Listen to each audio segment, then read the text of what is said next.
The rain came down hard enough to sting. It flattened the dust on a long stretch of road outside Black Hollow and turned the headlights of passing trucks into blurred ghosts. Most people didn't stop on that road.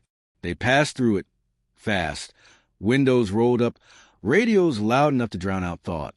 She stood there anyway. Her coat was too thin for the cold. It had once been beige, maybe, but grief and time had darkened it into something colorless.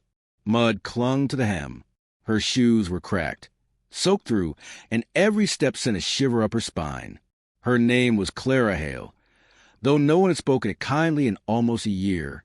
She clutched a folded piece of paper in one hand, the ink smeared from rain and sweat. An address she had memorized by heart, then doubted, then memorized again. She had followed it like a prayer until the road split into two directions, neither marked, neither forgiving. That was when the strength finally left her. She leaned against a broken fence post and slid down slowly, knees buckling, breath coming out in thin, shaking clouds.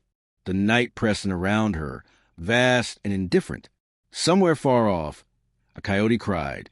Somewhere closer, an engine growled and faded. Clara lowered her head. "I'm lost," she whispered. Not to anyone in particular, just to the dark. "I'm so tired." A pair of headlights appeared over her eyes. She didn't look up at first. Too many cars had slowed just enough for her hope, only to speed away once the drivers saw what she was. A woman alone, wet, shaking, inconvenient. But this one slowed differently. The engine deepened. Tires crunched against gravel. The truck came to a stop 10 feet away, idling low and steady, like a restrained animal. The driver's door opened. Boots hit the ground.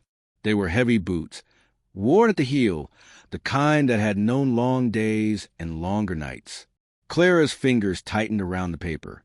She stayed where she was, bracing herself.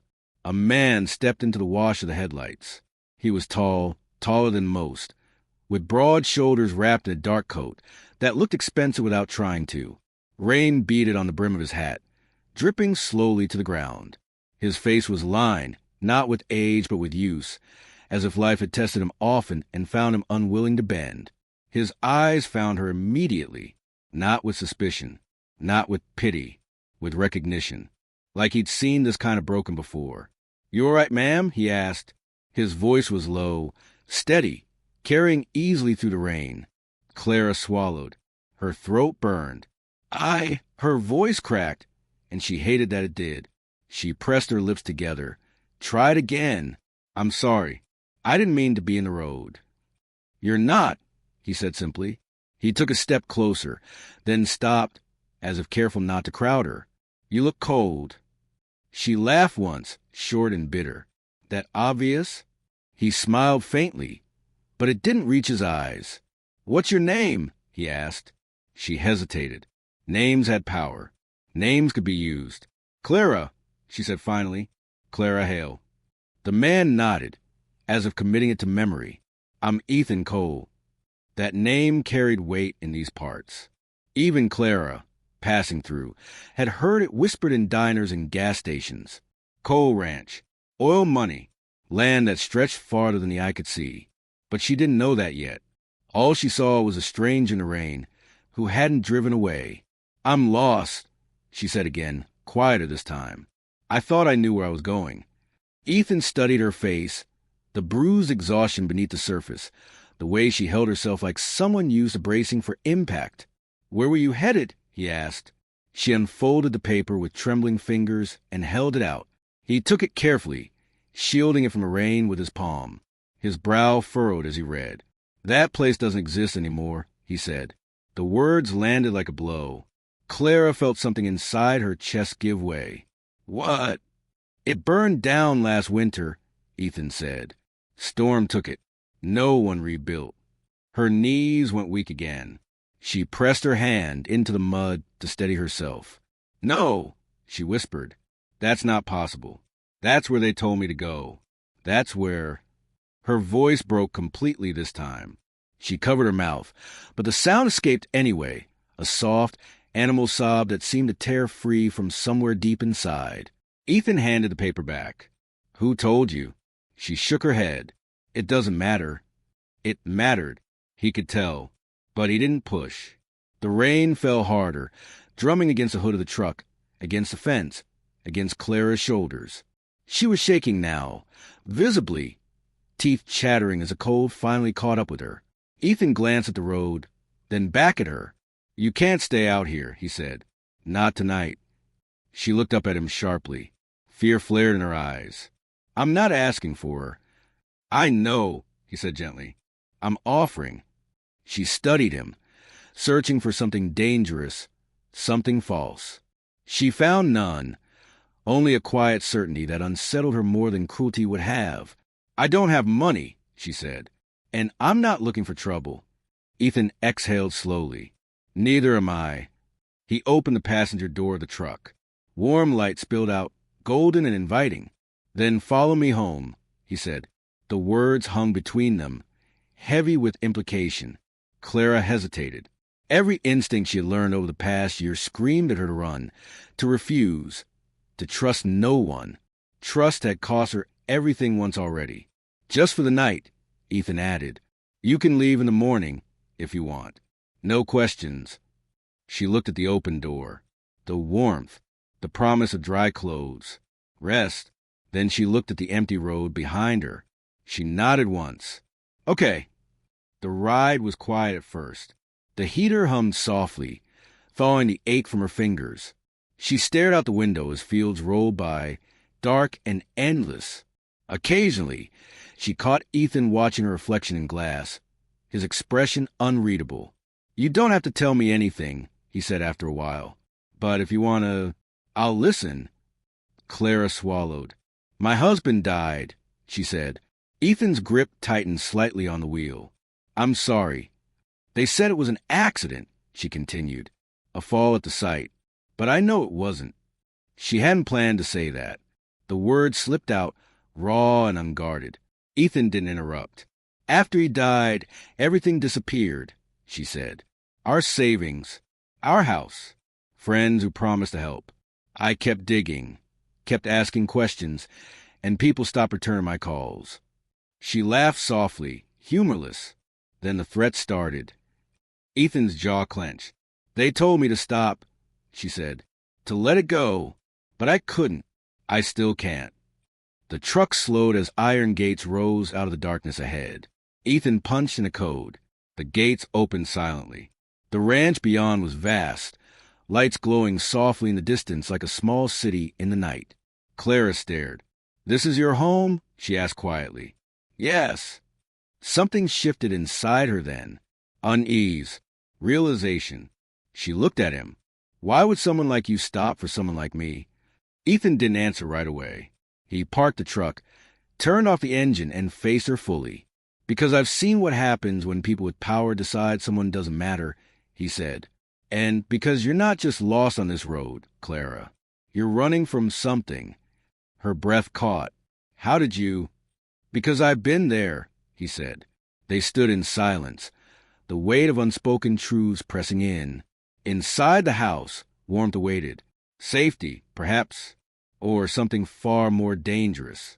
As Clara stepped out of the truck, she didn't see the black sedan idling at the edge of the road she'd just left behind. But someone else did.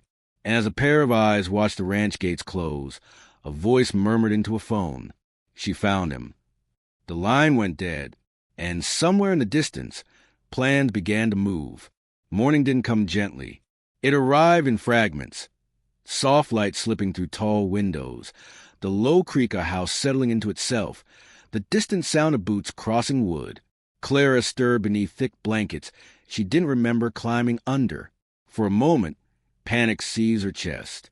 She bolted upright, heart racing, breath shallow. Then she remembered.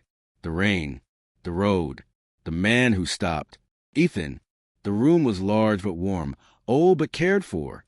Heavy wooden furniture, a quilt folded at the foot of the bed, a faint scent of cedar and coffee in the air.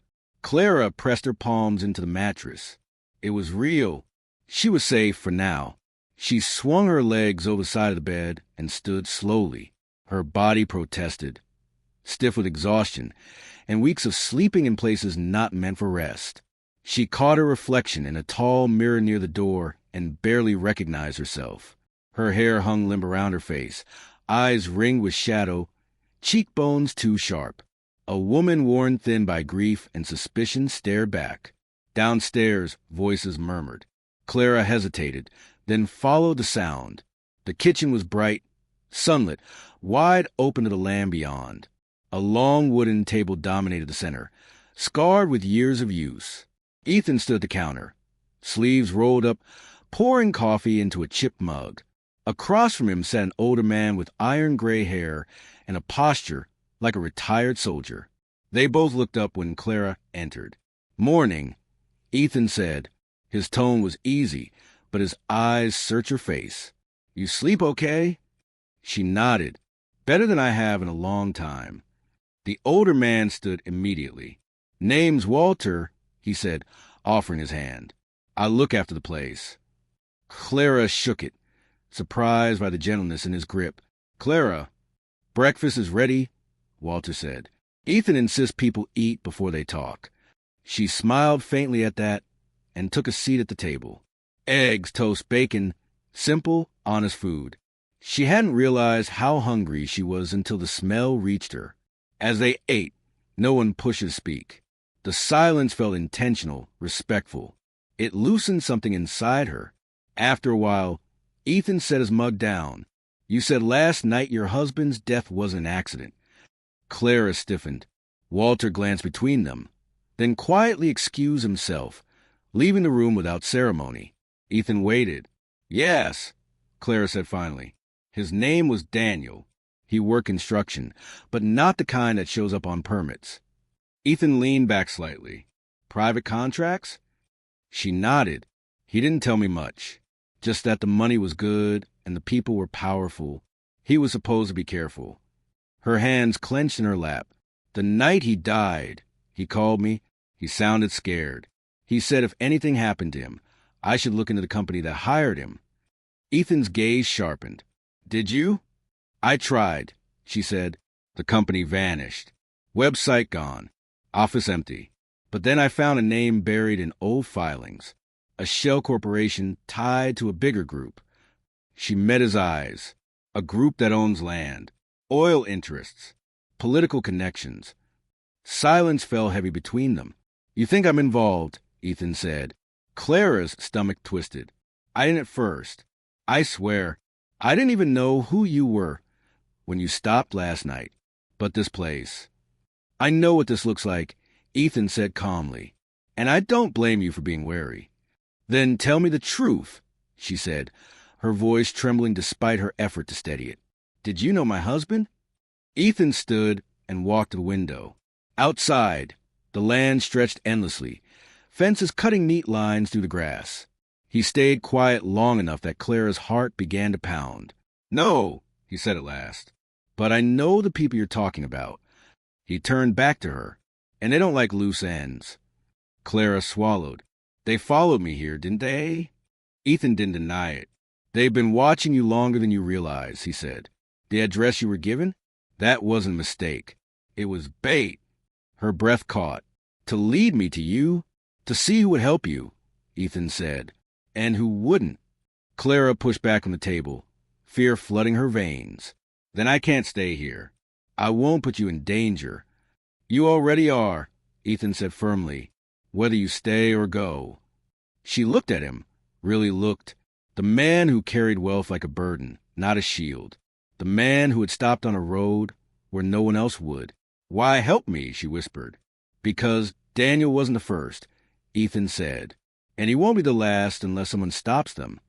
He reached into a drawer and pulled out a folder, thick with documents. He slid it across the table. Clara opened it with shaking hands. Photos, contracts, names she recognized and some she didn't. "You've been investigating them," she said. "For years," Ethan replied. Quietly, carefully. "Why hasn't anyone stopped them?" she demanded. Ethan's expression darkened. "Because they own judges. They fund campaigns. They bury people like your husband and call it business." Clara closed the folder. "Then why haven't they buried you?" A faint, grim smile touched his lips. "They've tried." A sharp knock echoed through the house. Both of them froze. Walter's voice came from the hallway, low and urgent. "Ethan, you need to see this." They moved quickly to the front of the house. Outside, beyond the gates, a black sedan sat idling, just as it had the night before. This time it wasn't hiding. A man stepped out, impeccably dressed despite the dust, his smile practiced and cold. He raised a hand in a mock wave. Ethan's jaw tightened. "That's Calder," he said quietly. "He works for the group." Clara felt her pulse thunder in her ears. "What does he want?" Ethan opened the door and stepped onto the porch, his presence filling the space like a challenge. Calder smiled wider. "Morning, Mr. Cole. Thought we'd stop by and clear up a misunderstanding." Ethan crossed his arms. "You're trespassing." "Am I?" Calder glanced pointedly at Clara behind him. "We're just concerned about a missing widow." Clara stepped forward despite Ethan's silent warning. "I'm not missing," she said. "I'm right here." Calder's eyes flicked to her, assessing, calculating. "Mrs. Hale, you've been asking dangerous questions." She lifted her chin. "I'm asking the right ones." His smile vanished. "You should come with us," Calder said smoothly. "For your own good." Ethan moved instantly, stepping between them. "She's not going anywhere." Calder chuckled softly. "You always did have a savior complex, Ethan." He leaned closer, lowering his voice. "This ends one way or another. Choose carefully who you protect." As Calder turned back toward his car, his gaze lingered on Clara, cold, promising. The sedan drove away, dust rising behind it like a warning. Clara's knees went weak. Ethan caught her arm, steadying her. "It started," he said quietly. She looked up at him, fear and resolve warring in her eyes. Then, "I'm not running anymore." Ethan nodded once. "Good." Because far beyond the ranch, phones were already ringing, files being pulled and decisions being made. And Clara Hale was no longer just a widow searching for answers. She was a problem, and problems like her didn't stay alive for long. The ranch no longer felt like a refuge. It felt like a fortress under siege. By noon, trucks rolled in quietly through the gates. Men and women Ethan trusted, faces serious, movements efficient. They didn't ask questions. They didn't need explanations. They checked fences, tested radios, positioned themselves like chess pieces across the land. Clara watched from the upstairs window, her arms wrapped around herself. "So this is what being protected looks like," she murmured. Ethan stood behind her, his presence solid, grounding. "This is what it looks like when you know someone is coming for you." She turned to face him. "You can still send me away." "And do what?" he asked. "Pretend I didn't see you on that road? Pretend Calder didn't show his face this morning?" She looked down. "People get hurt around me." Ethan met her gaze, unwavering. "People get hurt when bad men aren't challenged. That's not on you." A phone buzzed in his pocket. He glanced at it, jaw tightening. "They found something," he said. "Something about Daniel." Her heart leapt painfully. "What kind of something?" "Enough to scare them," he replied. "Come with me." They drove into town in a nondescript truck, blending in with the everyday rhythm of Black Hollow. Clara kept her head down, but every passing car made her pulse spike. She felt watched even when no one was looking. They stopped at an old storage building near the rail yard. Inside, a woman sat at a folding table littered with laptops and papers. She was younger than Clara expected, sharp-eyed, her fingers moving fast. "This is Mara," Ethan said. "She finds things people work hard to bury." Mara glanced up and smiled briefly. "You must be Clara." Clara nodded. "You knew my husband?" "I know his work," Mara said. "And what it cost him." She turned a laptop toward them. On the screen was a grainy video still. Daniel, unmistakably him, standing beside a scaffold at a construction site Clara had never seen. He was recording, Mara said, not just documenting the work. He was documenting shortcuts, violations, things that could bring the whole operation down. Clara's throat closed. "He never told me." "Probably protect you," Ethan said. Mara tapped the keyboard. This footage was supposed to upload automatically to a secure server. It didn't.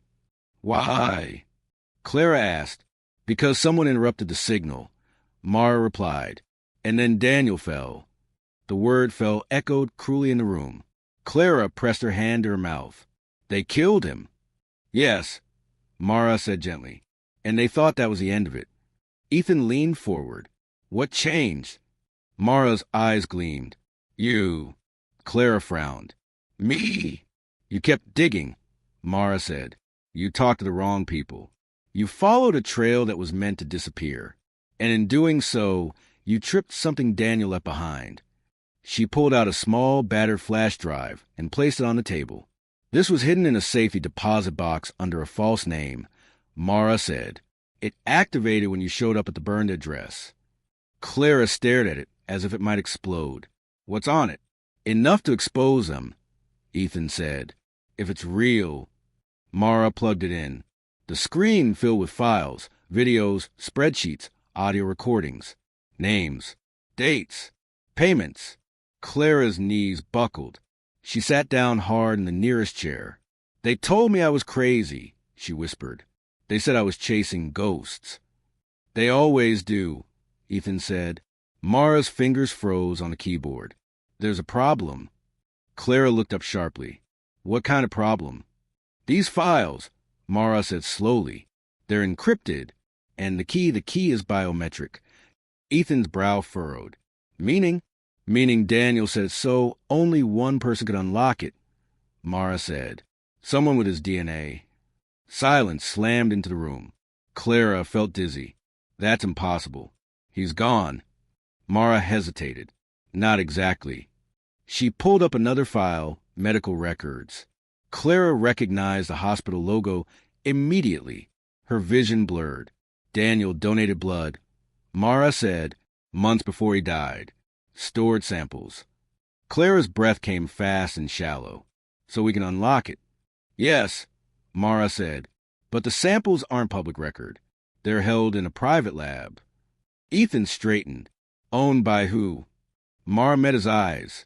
The same group Calder works for. The room seemed to tilt. So they already have it, Clara said. They can destroy it. They haven't, Mara replied, because they don't know what it's for. Yet, Ethan added. Clara stood abruptly. Then we have to get it. Now. Ethan studied her, weighing something heavy. That lab is guarded. And once we make a move, there's no going back. She met his gaze, fire in her eyes. They already took my husband. I have nothing left to lose. He shook his head. That's not true. She softened just for a moment. Then help me make it mean something. Night fell thick and moonless. They approached the lab from the east, keeping low, moving between shadows. Clara's heart hammered so loud she was sure the guards could hear it. She had never done anything like this, never broken laws, never crossed lines. But grief had redrawn every boundary.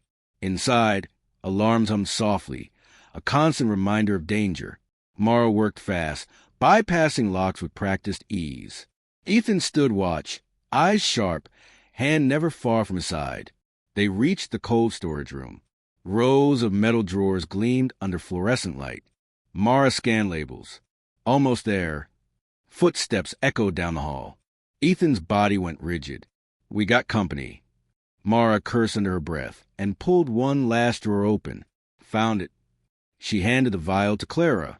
Clara stared at it. Such a small thing to hold so much truth. Let's go, Ethan said urgently. They turned, and Calder stepped into the doorway, flanked by two armed men. Well, Calder drawled, this is disappointing. Ethan moved in front of Clara instantly. You don't want to do this. Calder smiled. I already have. He nodded to one of his men. A gunshot rang out.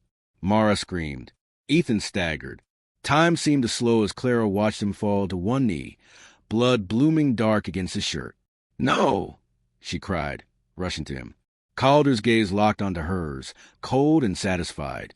You see, he said calmly, this is the price of telling the truth. Sirens wailed in the distance. Too far, too late. Calder stepped back, raising his hands as his men melted away. "Choose carefully, Mrs. Hale," he said, "because next time I won't miss." He disappeared into the shadows. Clara knelt beside Ethan, pressing her hands to his wound, tears blinding her. "Stay with me," she whispered desperately. "Please." Ethan looked up at her, pain etched deep, but his eyes were still fierce. "Don't let them win," he rasped. Clara clutched the vial tightly in her fist as blood soaked into the floor beneath them. Outside, the sirens grew louder, and Clara realized with terrifying clarity. The truth was finally within her grasp, but it might cost her the last person standing beside her. The hospital smelled like antiseptic and fear. Clara sat rigid in a plastic chair, her hands folded so tightly in her lap that her knuckles had turned white. Blood still stained the cuffs of her sleeves. No one had offered to clean it, and she hadn't asked. She needed the reminder that what happened in that lab was real, that Ethan's collapse hadn't been some nightmare her mind created to punish her for hope. Through the narrow window in the door, she could see him. Machines surrounded the bed, blinking and humming with a steady insistence that felt almost cruel. Tubes ran from his arm, his chest rising and falling too slowly, too quietly.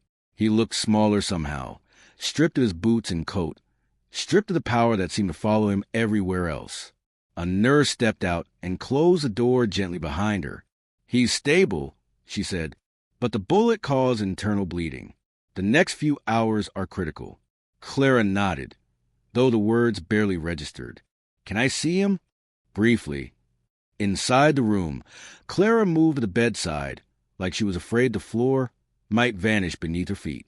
She reached out, stopping just short of touching him, as if unsure whether she was allowed. "You're not allowed to leave me," she whispered. "Not after everything." His eyelids fluttered, just barely. "You always did pick dramatic timing," he murmured. A laugh broke out of her, half sob, half relief. She took his hand carefully, afraid she might hurt him. "They're watching," he said, his voice weak but urgent. "You can't stay here long." "I'm not leaving you," she said fiercely. "You have to," he replied, "for the truth." She swallowed hard. "We got it." Daniel's sample. "The files, once they're unlocked." "That's why they'll come," Ethan said. "Hospitals are easy places to disappear someone." Her breath caught. "Then what do we do?" Ethan squeezed her fingers with what little strength he had. "You finish what we started." Footsteps approached. Clara turned as Walter stepped into the room, his face grim. "It's time," he said quietly. She looked back at Ethan, tears blurring her vision. "I'll come back. I promise." "You better," he said. "I didn't save you just to lose you." She leaned down, pressing her forehead briefly against his hand, then turned and followed Walter out. They didn't take the main exit. Instead, they moved through service corridors and loading docks, slipping into the night in an unmarked car. Clara kept her head low, the vial clutched close to her chest, the weight of it heavier than any burden she'd ever carried. They drove for hours. When they finally stopped, it was at a farmhouse miles from anywhere, lights off, curtains drawn tight. Inside waited Mara, her arm bandaged, her face pale but determined. "You made it," Mara said, relief flashing across her eyes. "I wasn't sure you would." "Ethan?" Clara asked immediately. "Alive," Mara said. "For now." Clara sagged into a chair. "Then let's make it worth it." The equipment was already set up, generators humming softly, laptops connected by a mess of cables. The room felt like a nerve center, fragile and defiant. Mara took the vial from Clara carefully. "Once we unlock this, there's no undoing it." "I know," Clara said. "I've known that since the night he died." The process took longer than Clara expected. Machines whirred. Screens filled with scrolling data. Progress bars creeping forward with agonizing slowness. Then, a chime. Mara froze. "We're in." The files opened like a floodgate. Clara leaned over Mara's shoulder, her heart pounding. There were videos of secret meetings, audio recordings of threats disguised as negotiations, financial records that traced illegal payments through layers of shell companies and back to powerful names. "Holy hell," Mara breathed. This isn't just local. This goes national. Clara felt dizzy. People need to see this. They will, Mara said, but we have to be smart. If we dump everything at once, they'll spin it, bury it, call it fake. Then how? Clara asked. Mara looked at her. We start with one story. Yours. Clara shook her head. I'm not a public speaker. I'm just... You're a widow they tried to erase. Mara interrupted. And you're still standing. That matters. Before Clara could answer, Walter entered the room, his face drawn. They put out a statement, he said, calling Clara a person of interest in an ongoing investigation. They're framing her. Clara's stomach dropped. For what? Corporate espionage. Theft. Even murder, Walter said quietly. They're setting the stage. Mara slammed her hand on the table. We have to move now. The first interview went live less than an hour later. Clara sat in front of the camera, lights glaring, hands trembling. A journalist she barely knew asked her to tell her story. So she did. She talked about Daniel, about the phone call the night he died, about being told to stop asking questions, about the address that led her to a burned-down building, and then to a road in the rain. Her voice shook, but she didn't stop. And when they realized I wouldn't disappear, Clara said, looking straight into the camera, they try to make me the villain, but the truth doesn't belong to them. Mara released the first batch of files. Within minutes, social media erupted. Within hours, news outlets picked it up. By morning, the names that once commanded silence were everywhere. Clara watched the coverage in stunned silence. Strangers called her brave. Others called her a liar. Threats poured in alongside messages of support. They're losing control of the narrative, Mara said. That makes them dangerous. As if summoned by her words, the lights flickered. Walter moved instantly, checking the windows. We got vehicles approaching. Clara's heart slammed against her ribs. They found us. Mara closed the laptops. Grab what you can. The sound of engines grew louder, closer. Walter handed Clara a phone. If anything happens, you run. You don't stop. Clara shook her head. I'm done running. A loud crack echoed as something slammed into the front door. Go! Walter shouted. They moved to the back of the house. Darkness swallowing them as floodlights snapped on behind them. Shouts rang out. Footsteps pounded. Clara ran, lungs burning, fear sharpening every sense. A hand grabbed her arm. She screamed and found herself staring into the cold, familiar eyes of Calder. Told you, he said softly, tightening his grip. This end one way. She struggled, but he was stronger. Then a gunshot split the night. Calder's grip loosened. He staggered back, shock flickering across his face as he fell to the ground. Behind him stood Walter, gun smoking, breath ragged. Run, Walter said. Now! Clara didn't hesitate. As she disappeared into trees, sirens wailed in the distance. Real this time, too close to ignore. And as dawn began to creep over the horizon, Clara realized the truth was out there now, unstoppable. But the war for it had only just begun. And the final reckoning was coming faster than anyone was ready for. The sun rose on a country that felt different. Clara noticed it first in the quiet. Not the peaceful kind, but the tense stillness that comes before something breaks wide open. She sat alone in the backseat of a patrol car, wrapped in a blanket that smelled faintly of smoke and rain, watching dawn spill over the horizon in pale gold streaks. Sirens had faded. Engines idled. Radios crackled with voices that no longer sounded confident. For the first time since Daniel died, Clara wasn't the one being hunted. She was being protected. At the temporary command post outside the farmhouse, federal agents moved with sharp efficiency. Phones rang nonstop. Names were spoken with a mix of disbelief and urgency. Men who had once been untouchable were suddenly being spoken about in careful, legal tones. They're issuing warrants, an agent said quietly to another. Multiple states. This thing is bigger than we thought. Clara closed her eyes. Daniel, you did this. A woman approached her, older, composed, her badge catching the morning light. Mrs. Hale. She said, "We need to take your statement." Clara nodded. She'd been ready for this moment her whole life without knowing it. They sat at a folding table as the sun climbed higher. Clara told the story again, but this time it landed differently. No one interrupted. No one dismissed her. Every word was documented. Every name treated like evidence instead of inconvenience. When it was over, the agent closed her notebook. "You understand this won't end today." Clara met her gaze. "I understand it's already ended the lie." The agent gave a small, respectful nod. News spread like wildfire. By noon, footage from the lab, the meetings, the payments, everything played across screens nationwide. Anchors struggled to keep up as new revelations broke by the minute. Resignations were announced. Arrests followed. Some men fled. Others were escorted out of glass buildings in handcuffs, their faces gray with shock. Calder's name appeared mid-afternoon, apprehended while attempting to cross the border. Clara watched the report silently, her chest tight, not with satisfaction, but with something steadier. Justice didn't roar. It arrived quietly, methodically, and stayed. A call came just after sunset. "Clara?" Ethan's voice was rough, weak, but alive. She pressed the phone to her ear, tears spilling freely. "You scare me half to death." "Sorry," he said. "Doctor says I'll live." She laughed through her tears. "You don't get to leave yet. Not after all this." "I wasn't planning to," he replied. Then, softer, "You did it."